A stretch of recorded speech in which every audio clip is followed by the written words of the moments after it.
Hi guys, so I'm just going to continue on from what I said before about Tenebrism. Just recapping, Tenebrism is pretty much a really intense chiaroscuro, and just remember that chiaroscuro means light and dark. I just am going to say additionally that whenever you look at Caravaggio works, Tenebrism is going to be involved in it. Like, that is the definition of his works. That's why it was defined that way. And also know that Tenebrism was used in later works, like the Spanish Baroque. So Caravaggio heavily influenced other artists as well. Maybe not during his time, but in later parts of time. So I usually think of like the martyrdom works in Spanish Baroque, how intensely light and dark they are. That's Tenebrism.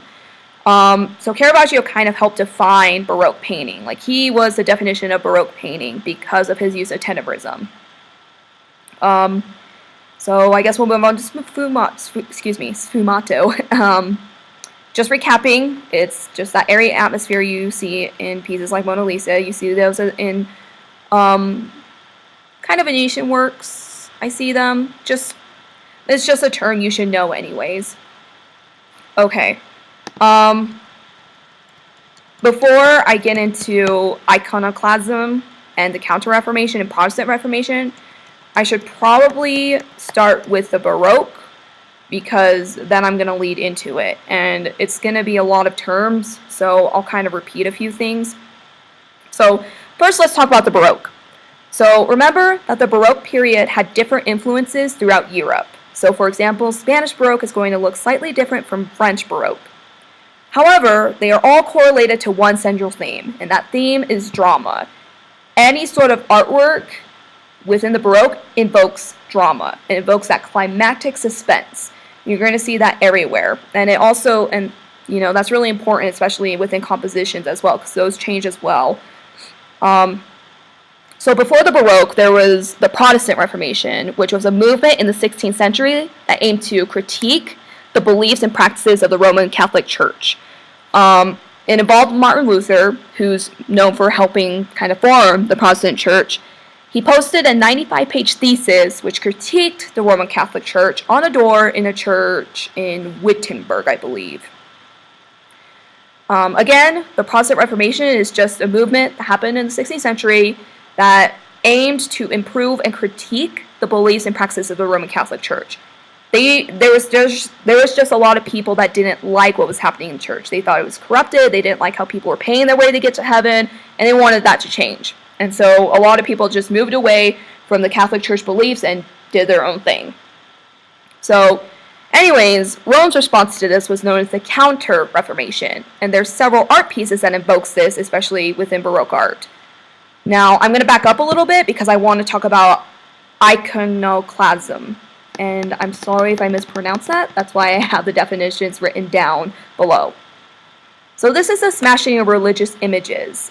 So there were some places where Protestant followers smashed sculpture and stained glass windows and destroyed or whitewashed or, you know, put on fire religious paintings or images to rid churches of what they considered idols. This is important to know because at this point there's going to be two types of artwork. Artwork that relates to Protestant artwork and artwork that relates to the Roman Catholic Church. Now Baroque is just that. It does involve a little bit of both, but it does mostly involve the Catholic Church's response to the Protestant Reformation. That's why it's called the Counter-Reformation. Okay. I know that was a lot, so I mean, if you guys have any questions, just email me or talk to me during the review session tomorrow, which is at 2. Okay, so I'm just going to continue on with the Baroque period. So the Baroque started around the 16th and 17th century through art, and it started as a huge campaign to rebuild Rome and its papacy, or papal authority, which is the Pope having this complete authority. Again, the Counter-Reformation. So the term Baroque itself is actually an insulting term, and it means misshapen pearl. So, and this was because a lot of people saw it as decorative and gaudy. A lot of people didn't like Baroque art. in the future, towards the future. That's what it was defined as. A lot of people didn't really like it. So just note that Baroque artwork is never subtle. The compositions are always at a climactic moment, or at least a dramatic moment of a narrative. And I tend to like to see them as the complete opposite of High Renaissance in Italy. So I usually don't see it as, equally balanced, symmetrical, harmonious, and I don't think it had any clarity to it whatsoever. Okay. So, cathedral or cathedra is just a term that means chair of the bishop. So in other words, a cathedral is a church that has been sanctified with a relic as well as the seat of the Pope. And this is just important to know because people get confused between churches and cathedrals. And I know I mentioned that in my last vlog. So this is just a recap. So works like the Baldaccino, there's actually a piece of work within that installation piece at the far end of the nave near the apse, and it's called the Cathedra. And it is literally where it's literally a chair where the bishop would sit. Okay.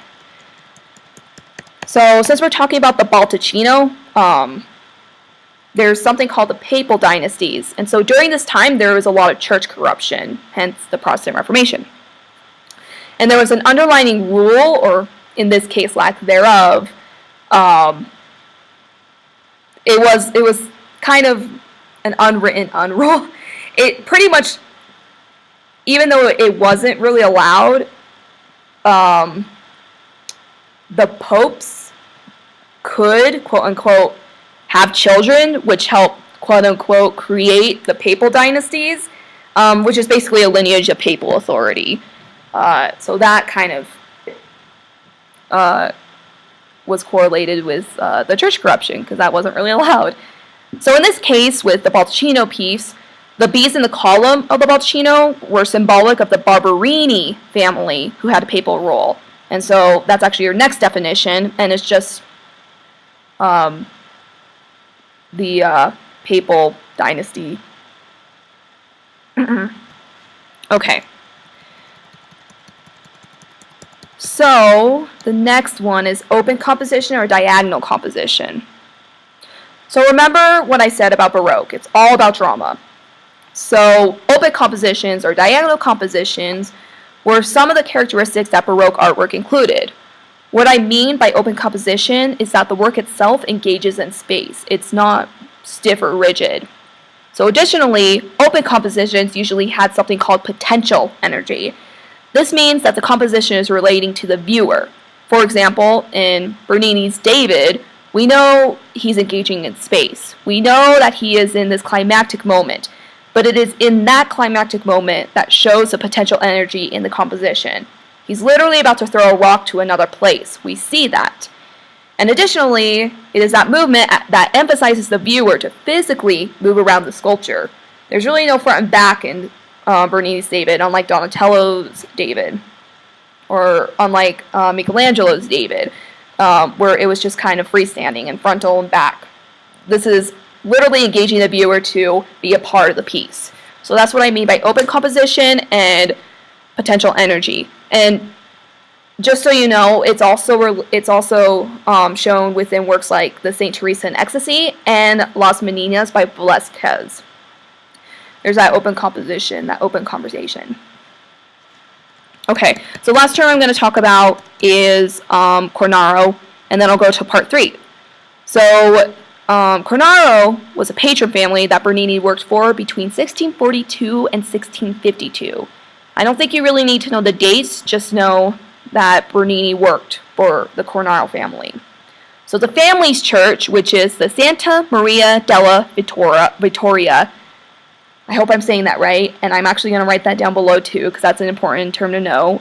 It was the church that the St. Teresa in Ecstasy was in.